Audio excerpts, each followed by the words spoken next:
continuum in which may be related to more serious disorders, in the sense that these are the individuals without some social constraints, it would occur to me, could become quite bad.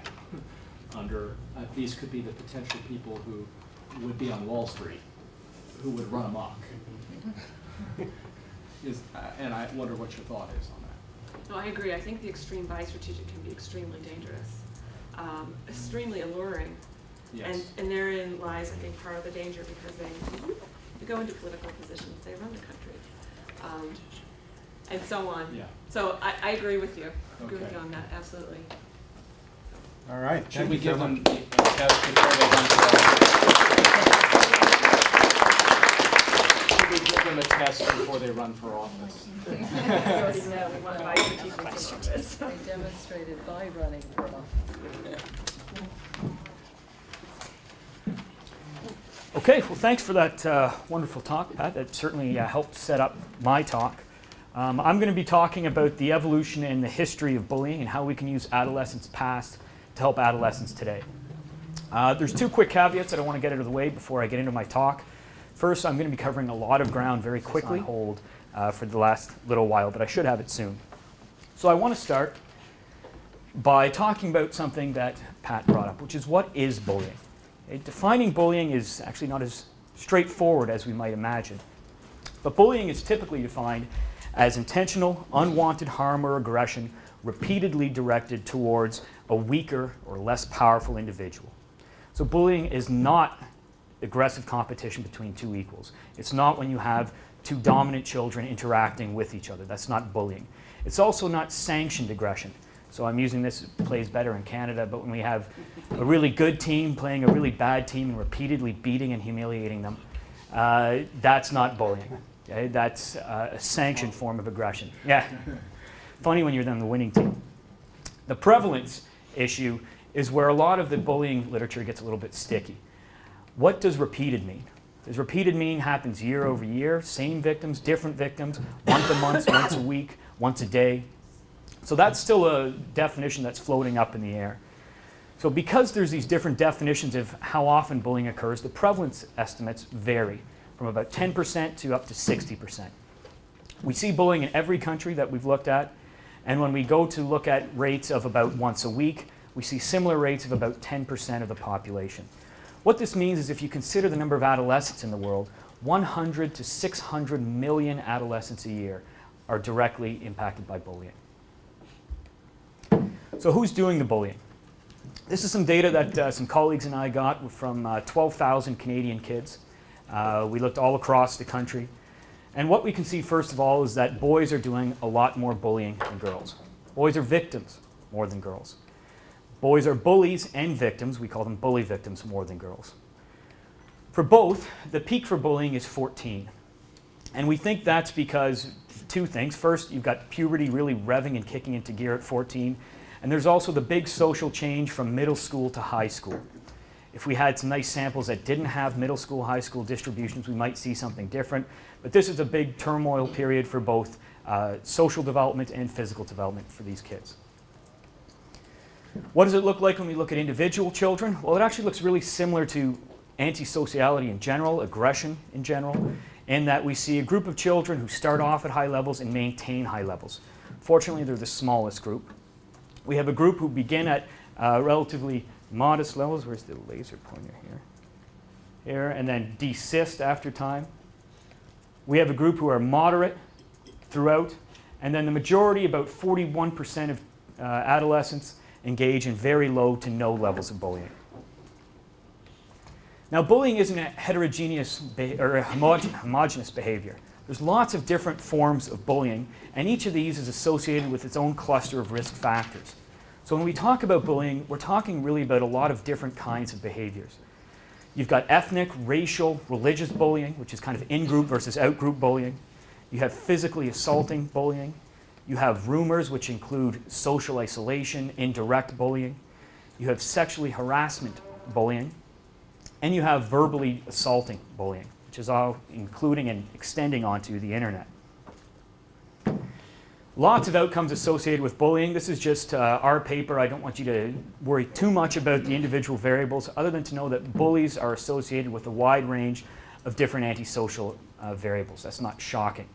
What comes out is really interesting, and this isn't just in our data. We're now finding this in other samples. So Marini et al., for example, in 2006 replicated these results, is that when we look at these are likelihood odds ratios from a logistic regression.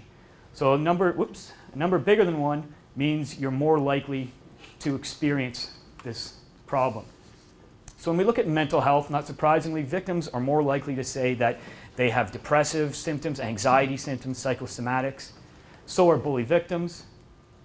Bullies are less likely than the average population to report that they have anxiety disorders, depression, or that they feel psychosomatic symptoms. So these bullies, from a mental health perspective, are actually healthier than what we typically characterize. So the idea that we're looking at a damaged population doesn't seem to hold for pure bullies. So bullying, like aggression in general, can serve different purposes for different people in different contexts. It's associated with negative outcomes for bullies and victims. And where the field is right now is we've been doing this for roughly 20 years or so, since Olvius first brought attention to this problem. We've got really good ideas on the demographic data on bullying, but we're right now as a field just starting to grapple with the why issue. And that's really where I think evolutionary psychology can come in and help us out, to help understand why individuals are engaging in bullying. So what I like to do before I engage in an evolutionary problem is look at the environment in which this may have evolved, so that when I start talking about theories, I have a theory that it might at least be plausible, so that I'm making sure that I'm talking about things that would be likely to have happened in the ancestral past. So first I'll review quickly some goals. Some of this overlaps with the aggression goals, and again, bullying is a subtype of aggression, so many of the goals are similar in nature.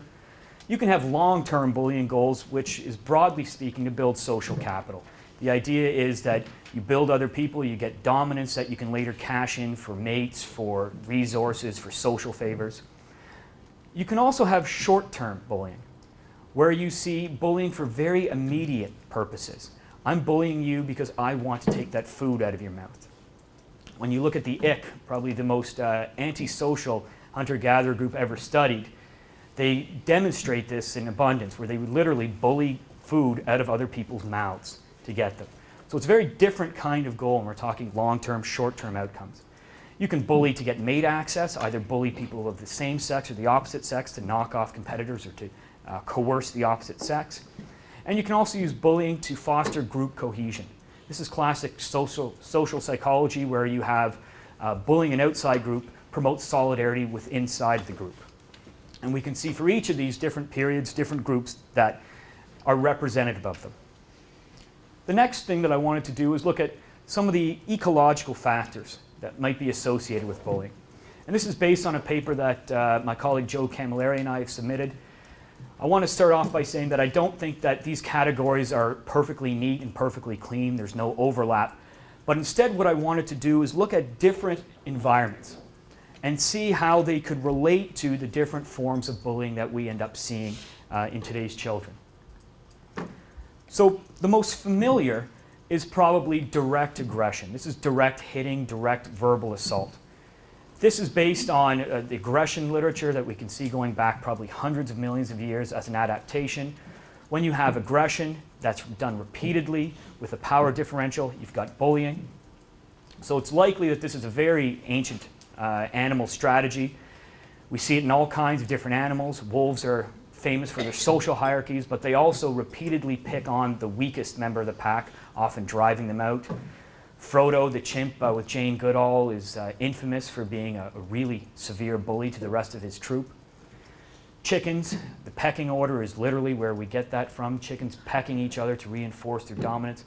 And I think in most cases, this is a pretty direct strategy to get access to either immediate or to long-term resources. When we reach hunter-gatherers, we kind of get a wrinkle in the picture, because most hunter-gatherers are actually not very tolerant of intra-group aggression. And in particular, when you look at hunter-gatherers and how they raise their children, they tolerate children being aggressive to adults, so a child can hit their mom and dad, it's not a big deal. Children hitting other children, especially severe violence, is not tolerated. So what I think this may have selected for is for covert or hidden aggression, and in this case, hidden bullying. So this indirect bullying allows children to engage in this strategy without facing adult sanctions. So what you see is children engaging in rumors, socially excluding other children, playing in other areas where children can't find them. And those are strategies that A, are difficult to detect, and B, difficult to trace back to the perpetrator. So if you think of a rumor, by definition, it's very hard to trace that back to whoever started it. So this might be a strategy for children to still use bullying as a tool and yet avoid adult sanctions for it.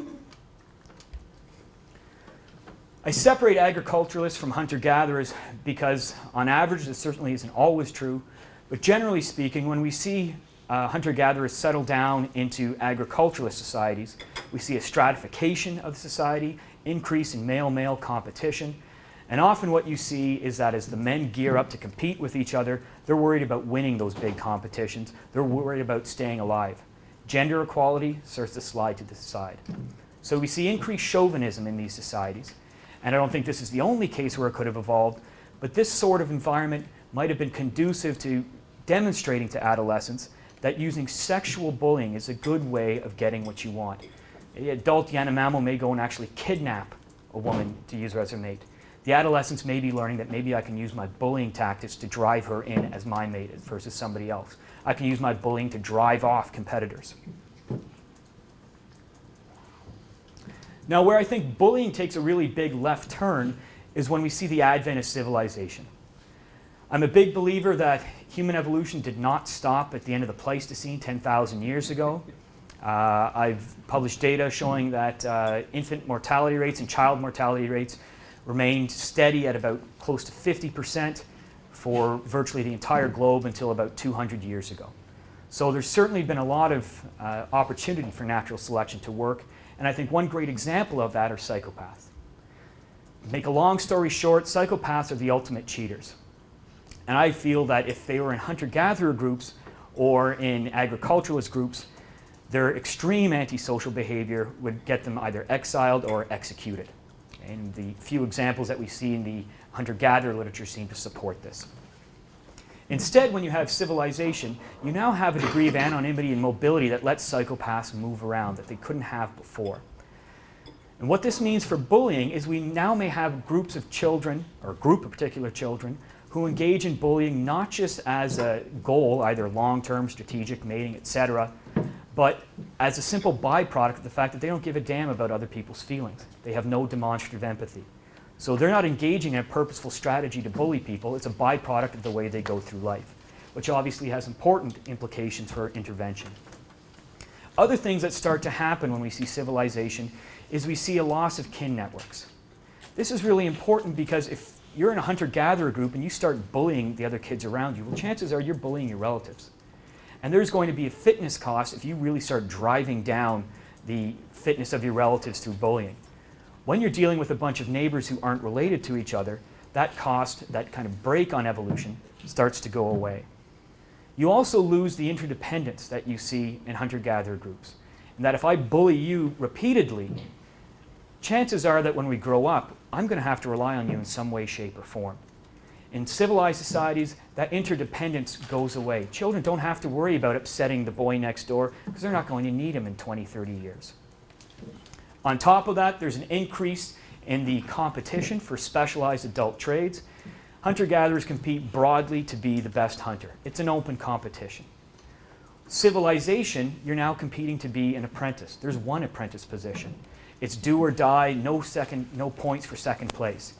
That kind of more cutthroat competition may increase the pressure on bullying. And finally, we also see that there's increased opportunities for out-group bullying. This in versus out-group. You're now exposed, first of all, to many more races, religions, etc., and you're also less dependent on them than you would be as a hunter-gatherer. Hunter-gatherers who piss off their neighbors are going to have problems when a drought comes or they run into a problem. Romans who do it end up conquering them. Okay? So it's not an issue to the same degree for civilized people as it was before. Which is why I think modern times may in a way be a perfect storm for bullying, and that we have a lot of factors coming together. Factor that I haven't mentioned yet is the same age group competition that was raised yesterday. The idea that if you put children in the same age together and you get them to compete, you get a higher level of competition than if you have the mixed age groups that we tended to see in the past. Modern times have accelerated the loss of familial and kin networks. They've accelerated the loss of dependence that we have on our neighbors and children that we grow up with. We have increasingly stratified competition. We have decreased levels of adult supervision. You know, you think of a traditional village, you have children playing around with hundreds of adults in the vicinity. You go to a high school and look at the recess period or lunch period. You've got hundreds, if not thousands of kids with one or two adults supervising them. So a big decrease in adult presence. We have increasing anonymity. The internet has been a gift to bullies who want to avoid sanctions. It's very easy to bully people and maintain anonymity on the internet, which reduces a further barrier for bullying. And then lower mortality rates, I think, are kind of a double-edged sword, in that we may have reduced this cutthroat bullying for most children over do-or-die resources. I want that food out of your mouth. But at the same token, the fact that children don't have to worry about dying and these severe mortality consequences means they may be free to engage in more hostile or bullying behavior without worrying about really serious mortality-related consequences. So with that in mind, we can look at current interventions and say, are they at all informed by any of this theory? Are they at all interested in any of these differences? And overwhelmingly, when you look at modern interventions, they focus on one of two things: empathy or conflict resolution. Okay? The effectiveness of modern programs varies very widely. Some of them claim 50% reductions. Many have null findings. Some are negative in that when we intervene, we actually end up making bullying worse. Merrill et al. Did a meta-analysis. Numbers are small, so I'll just talk you through the important ones. Self-reports of bullying others. They looked at 8 studies with 11 effect sizes. The average change from an anti-bullying intervention is 4% of a standard deviation. Okay, that's a trivial effect size, basically not doing anything. The other main point is being bullied, being a victim. 10 studies, 14 effect sizes, or 27% of a standard deviation. So that's a small effect size, but it's still very modest. So by any measure, modern bullying interventions are not working very well. So what are the things that I think are important? Unfortunately, with those small samples, and particularly the wide variability, it's difficult to make an empirical judgment of what's working and what isn't. But I think these are some of the factors that are important from an evolutionary perspective. First, there's the focus on conflict resolution rather than empathy building. Okay? A lot of these bullies don't have problems with empathy. I differ slightly in that I think these guys, a lot of these bullies are leaning towards the competent end of the spectrum. They don't have mental health problems. These aren't the Nelson Muntzes that we see from The Simpsons, who come from a bad background, is being picked on. These are the queen bees, the captains of football teams, the ones who are competent enough to be able to engage and understand what's right and wrong. Teaching them empathy is nothing new to them. They don't need to know what empathy is. The small percentage of bully victims do have problems with empathy. They're about 10% of the sample. The psychopathic bullies are probably even less, I'd say 1 or 2%, and they are resistant to empathy, so you're wasting your time, especially with older adolescents, trying to teach them empathy. Conflict resolution, on the other hand, by accident, seems to be a good design feature of these programs. And programs that are successful tend to look at conflict resolution because I think by nature, if not by conscious design, conflict resolution promotes the recognition that children are bullying for a reason. Adolescents bully for a reason. It has a purpose. They're not doing this just for kicks, unless maybe they're psychopaths. So what we do is we try to find alternative solutions. You sit the 2 children down, you say, you're picking on him, why is this happening? Okay, we realize there's a goal, and instead of just taking bullying away from you, we take it away and we give you a different tool that we can use. A pro-social tool that'll let you get the same goal, but without using bullying as your aggression. Peers are really important to bring into play. Primarily because adults are really, really bad at recognizing bullying. When Wendy Craig and Deb Pepler did a study with hidden cameras on the schoolyard, they found that teachers were aware, either because a student told them or they saw, of only 25% of the bullying that happened on the schoolyard. And that's just what the camera picked up. The indirect stuff, the rumors, the social exclusions, those the camera can't pick up and will probably inflate these numbers even more. So if you don't involve children, you're not going to capture the bullying, okay? Because kids are simply too good at hiding it from adults. Remember, I believe that children evolved a predisposition to hide bullying behavior from adults. It doesn't make good adaptive sense to just wail on a kid in front of a teacher. Okay? You're going to get caught, you're going to get in trouble, you're going to lose more than you gain. Another big factor is a general change in social attitudes. Not surprisingly, the Scandinavian countries lead the way in this regard, where they have changed the social views of bullying. Canada and Australia were trying to follow suit, but Canada is still much like the US, where we believe that bullying is a rite of passage. Somebody picks on you, hit them back. You've got to stand up to bullies. It's fine. Everybody has to learn to stand up on their own 2 feet. The problem with that is we're talking about a power difference. If there wasn't that power difference in the first place and you were capable of fighting back, you wouldn't be bullied in the first place. So this strategy doesn't work when we have a lack of social commitment from the greater society. Besides the flip side of that, interventions are almost universally too brief. Okay, we can say this about almost any kind of intervention, but I remember 20-something years ago when bullying was just getting started. And I was in high school. We had a police officer come in for half an hour, give us a badge saying, you know, I don't bully, and leave. That does nothing. Okay? Getting involved, some of these 50% interventions that we see with high efficiency happen when we have intense involvement. People leave, kids go right back to bullying. Okay? So you can't have brief interventions if you want to try and address this. And also what a lot of these interventions do is they focus on 1 or 2 forms of bullying. So for example, direct physical or verbal bullying share a lot of the same risk characteristics. You can address them, but if you do, and you only address them, you are not going to address indirect bullying. You're not going to address sexual bullying. You're not going to address ethnic, racial, outgroup bullying, which have very different ideologies. So what are ways that we might be able to move forward from an evolutionary perspective? What I'm doing now with my colleagues is we're working with clinical samples of highly aggressive children who also score very highly as bullies. What we're doing is we're trying to have a 2-tiered approach where we're working with children to try and work with their strengths, either innate strengths like temperament or where they are in terms of a developmental perspective, to give them substitute tools that they can use instead of aggression. So one case that we refer to as our Dexter case is we have a child who has very poor empathy, but very good emotional regulation. And so for that child, what we've done is instead of saying, don't you feel sorry for hitting them, Timmy? You know, don't you feel badly when you hurt them? We say, you know what? You approach social situations very logically. Here's the logical facts as far as we know it. Bullying on, you're a grade 12, bullying a grade 10 might increase your status a little bit, but you'd increase your status a lot more if next time those kids are being bullied, step in and intervene. Because now you've just confronted grade 12s. That gives you even more status. And it's pro-social, which other children appreciate, which should give you more status. And particularly, women really like pro-social status. So we're trying to give them alternate tools that recognize that they have goals that they need to meet.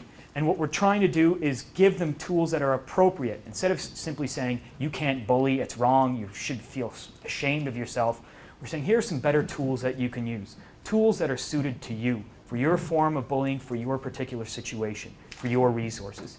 An inner city kid who's bullying is probably going to be very different from the valley girl who's bullying. Their needs and what their motives are going to be quite different. At the other level, what we're doing is we're trying to change the entire culture, Canadian culture, that children are growing up in. Okay? One way you can do this is by working at individual schools to change their culture. That's really intensive, really expensive. Instead, what we're doing is we've built up a network called PrevNet, and certainly I'm not the organizer, but we have 50 different researchers from all across Canada, which is a big proportion of Canadian bullying researchers. About 95% of anybody who does anything with bullying is part of this organization. We have 50 different NGOs associated with us, and hundreds of public members, ranging from every level of government to school boards, teachers, members of the general public. And what we're doing is we're trying to shift the attitudes of the general community. So for example, in 2 weeks, we have a nationwide anti-bullying campaign.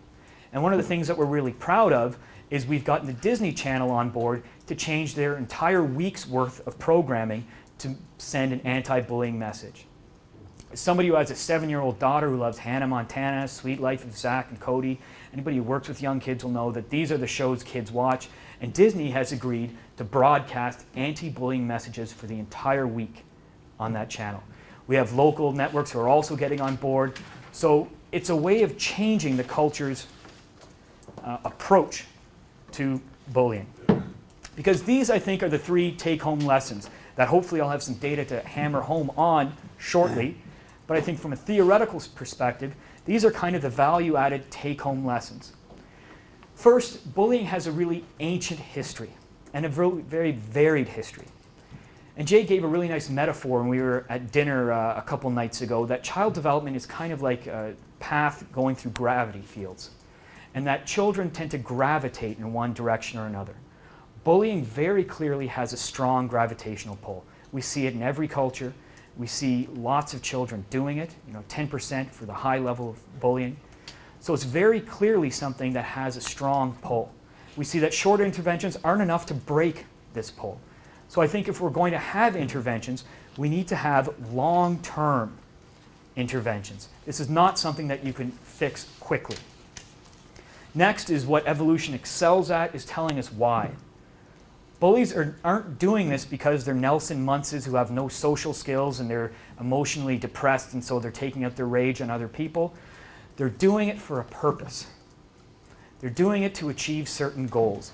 And unless we're able to identify what those goals are and give them appropriate substitutes for getting those goals, we're not going to be successful. The zero tolerance policy is a great example of this failure. It says, don't bully. Okay, well, great. Now where do I get my lunch money from? Okay. Now where do I get my status from? Now how do I maintain my dominance when I don't do this before? So by taking it away, you can't do that without replacing it, because that gravitational pull is going to suck them back in and they're going to re-engage in bullying. And lastly, a point that's been brought up through all the presentations is that child development is a product of the interaction between the child's genes and their environment, and in particular their culture.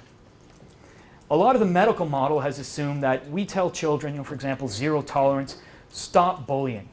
You will be the agents of social change. You have the power to change your futures.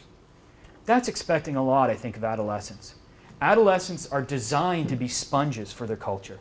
And if they see adults rewarding behavior, if they see adults sanctioning this behavior, saying it's a rite of passage, suck it up, if they brag about how they knocked out a bully, it's not going to encourage adolescents to stop bullying. So if we want to make a change, we're going to need to invoke pervasive, long-term programs that address individual needs at the same time as we change the culture in which we view violence and accept violence. Thank you.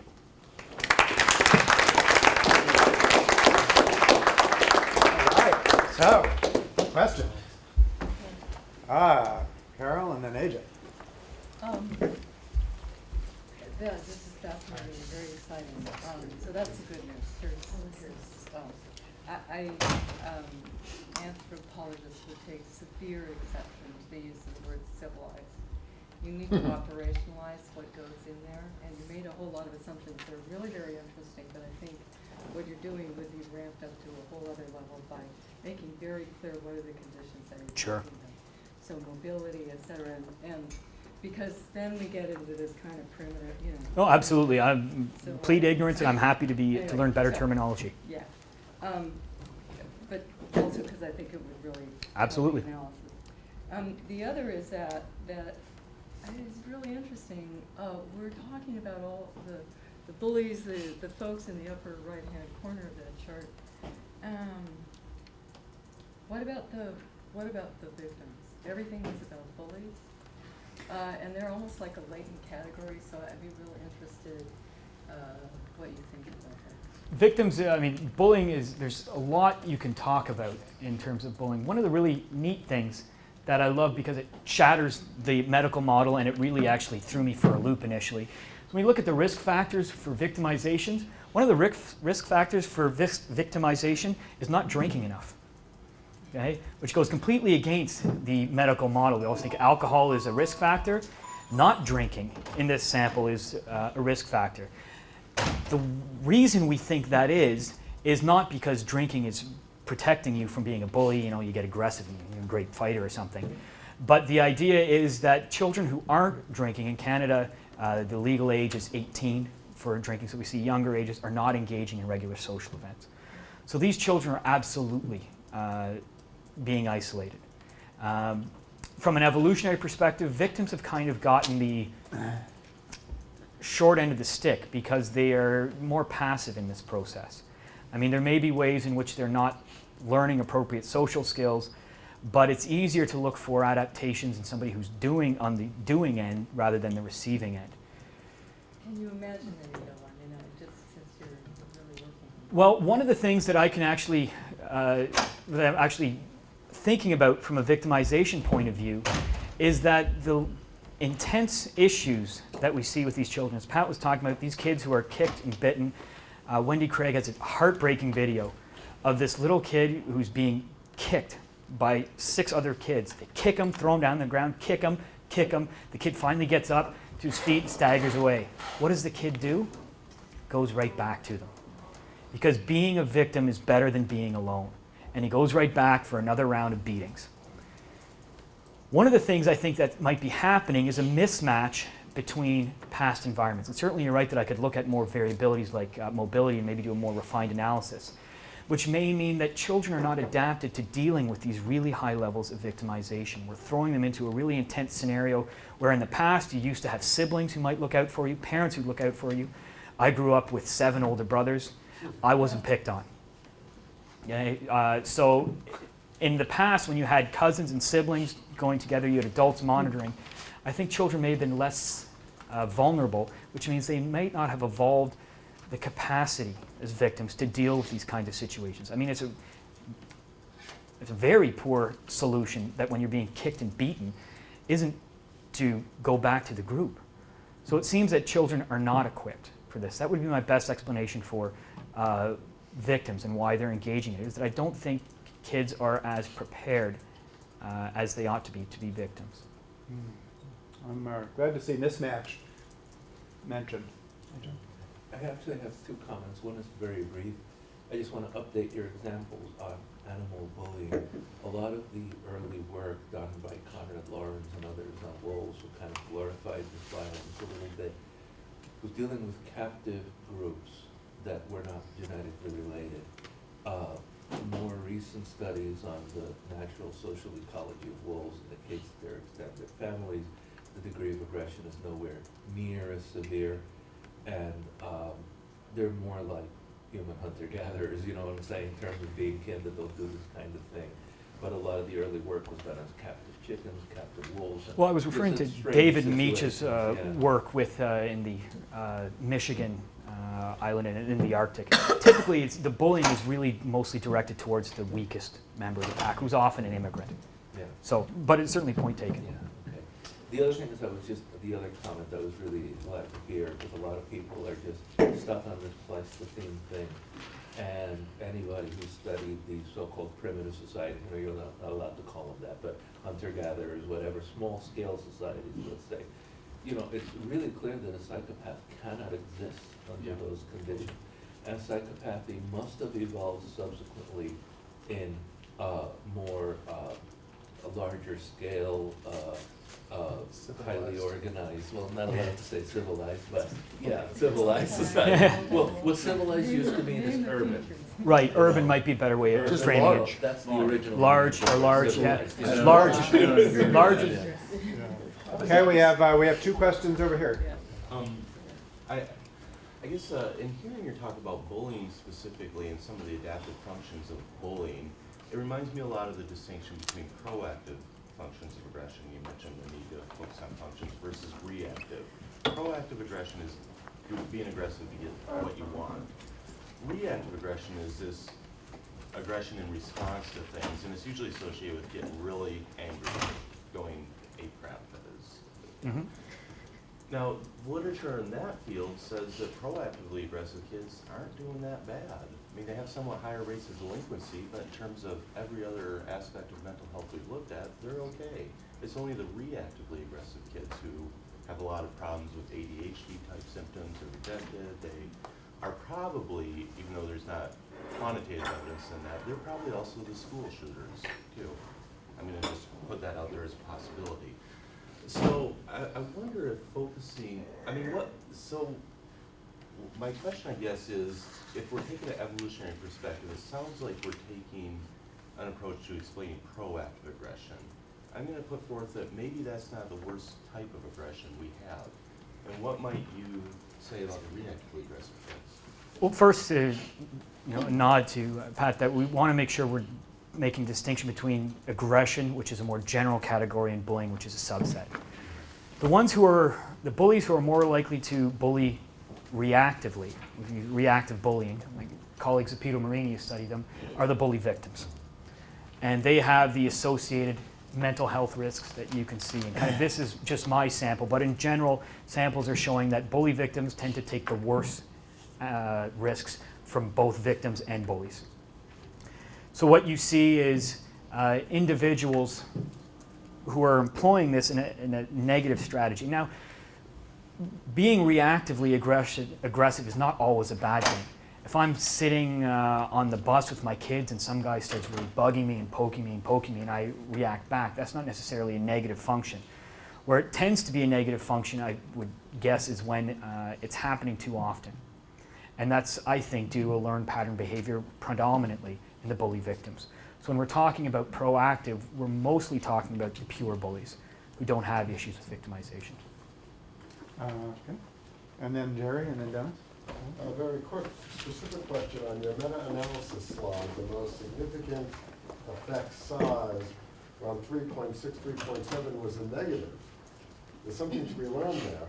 3.8. Down here, the student behavioral emotional problem teacher reports. Something went wrong there.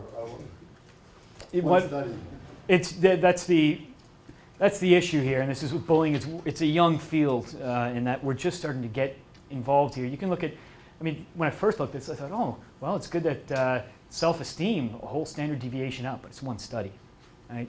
So down here, this is one study with 2 different samples in it, 2 effect sizes. Oh, It's wow. actually So- okay, it's going down, the problems. The issue, Okay. the problems are going down and competence is going up, but that's one study. So it's very difficult to draw any firm conclusions. That's why in 10 years, hopefully I could give a talk where we could outline what specifically is working and what isn't. Right now, we have hints of what seems to be working and what doesn't. Jerry, and then Dennis. Yeah, you mentioned NGOs. And again, this is not to take anything away from an excellent presentation, but I'm mindful of solutions. I don't know what's wrong with me, but I emphasize that area so much. And the community side of things and how important those partnerships can be to dealing with bullying and other issues. So I know that there are some NGOs, like in my state of Florida, there's Equality Florida, which is a national organization. And they've done some tremendous work in bringing bullying to the attention of state officials and of school districts who in the past have basically, you know, it's a rite of passage. Right. They've done more good than many social scientists and therapists and political politicians in turning the issue around to where there's a solution. And it seems that we need to work with them. Because not only is there that niche there where you haven't talked about, the gay, lesbian, transvestite community, which is particularly vulnerable to bullying, and which has become more of an issue now where we have states passing laws about, you know, gay marriage people and civil unions, which is, again, timely. So we need to look at that and ally with that. And then there's the issue of, you mentioned peers and multi-age groups, which we talked about in Miami, which is extremely, again, you're reinforcing that. Because I know that many times growing up in New York, a lot of, you know, I stopped a lot of bullying. And I was an older kid, and sometimes a younger kid who was very physical and, good wrestler. And sometimes people came and stopped that. More often than not, it wasn't the teacher, Yeah. it wasn't the coach, it was kids saying, cut it out. This is not what we want here. It's our community. And lastly, I think I'm reemphasizing this. We worked on a paper for the Florida Department of Education about how we can get schools more engaged in the community, to deal with bullying, to deal with adolescents at risk, etc. And we had some excellent examples in Scandinavian countries and in Canada where there were good models. And the problem was the whole system is so fragmented, politically, educationally, that you can't get people to do these things even when they work. It's like it won't work here. So unless we become more engaged in bringing the school and the community together, it's going to be a matter of this is the rite of passage rather than let's get people in the community to help us solve a problem, who realize the problem there and can be a great resource to us. Yeah, well, those are all great points. What we do in PrevNet, which was founded by Deb Pepler and Wendy Craig, they have a really nice conference. It's one of the best models for a conference that I've ever been to. The first day of the conference is only for researchers. And we get together and we break down into groups of people who do related research. So I do athletics and sports. That's where a lot of my issue is. Next year, we're actually hoping to have an evolutionary group. We hash out the issues. Day 2, we bring in the NGOs and we say, this is where we're at. What are your issues and how can we help you with your issues? Then together with the NGOs, so sporting organizations, Boy Scouts, Girl Scouts, United Way, we have the Gay and Lesbian Foundation in Canada. We bring those groups together, and on the third day we go and we talk to the public, to the ministers, to the school boards, and we say, this is what we know, this is what we want to do, this is how we can do it. And I think that kind of model is a good model for going forward, because it really is a pervasive problem. And peers I'm going to are... stress the similarity between that and exactly what we're And this trying is to an do. exact- You can see that in the structure of our Yeah. 3-day event and more generally. I'd agree. This is I should emphasize that as well. I think this is a great forum for that. That's exactly what we're doing. Is we're hashing it with researchers and NGOs, and we go to the public and present the findings. I mean, I think it's really important to make sure that this stuff does not stay in the ivory tower, because there are still an awful lot of people, and I don't want to tout Canada as this example, but who still believe that bullying is the rite of passage. You got to tough it up, hit the bully, and get out of it. I'm putting myself after Dennis. Go ahead. Early on in your talk, you began by reciting some of what Jerry was noting were some what I would call cultural antecedents. And we have been looking typically at bullying prevention as something that we would do by teaching kids skills, and then we would remediate for the children who were bullied with some therapeutic interventions to restore their health and harmony. But it occurs to me the best evidence for the prevention of this is not in lessons, curriculum, etc., but within antecedent conditions. So we know, for example, that increasing structured cooperative games during recess reduces aggression more than any other single evidence-based curriculum on the National Registry of Effective Programs, Policies, and Practices. We know that having multiple age supervision and involvement assures that children are protected, because you do get exactly what you're teaching, is that you get social status by protecting others. And we have actually engineered bullying to happen by cultural practice rather than this, and I think that's where we need to back up a little bit and look at our policies and practices from that perspective, and I wonder what you would add to that. Well, it's also much more cost effective. Yes. I mean, the individual interventions that we have, we're working with clinical populations. One of my colleagues is a clinical psychologist. It's effective, but again, using the gravity analogy, you're one person fighting against this huge pull as a therapist and the parent trying to pull against the rest of the cultural change and the cultural influences, their peers, general culture, what's happening in the school culture. So I think any time that we can affect a broader culture and change the environment that children are developing in, that's a much better solution. Unfortunately, it means that as adults we have to actually get up and do something instead of saying to the kids, yeah, go ahead, play nice. You know, so I'm entirely in favor of that. I think it's the most cost-effective way of doing things, and I think it's the most permanent solution to the issue, rather than keep applying Band-Aids to every individual case that we see. We just don't have the resources for that. Okay.